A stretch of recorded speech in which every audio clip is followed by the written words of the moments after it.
Секундочку, после этого Конгресса есть ли какое-то влияние в материальном мире? Изменилось что-то к лучшему или нет? Я не знаю, что такое к лучшему.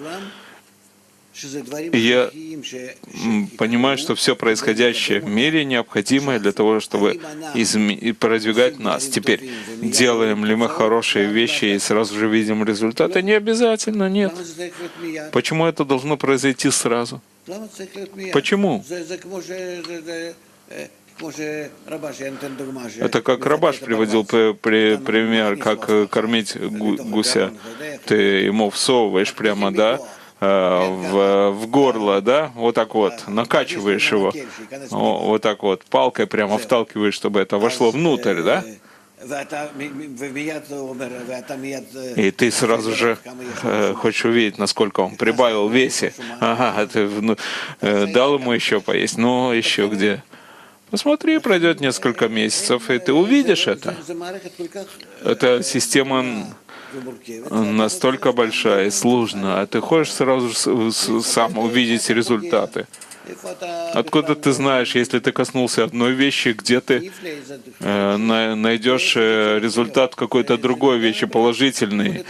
Это могут быть системы совершенно высшие, духовные. Это произойдет в каком-то совершенно ином месте. Откуда я знаю? Ты хочешь, подоходные налоги у тебя уменьшат? Может быть, и уменьшат в Сингапуре, потому что ты провел хороший конгресс. Я не знаю. Ну. Нам же нужно топливо, продолжать нашу тяжелую работу. Топливо? Материальное, эгоистическое топливо тебе нужно для того, чтобы продолжать?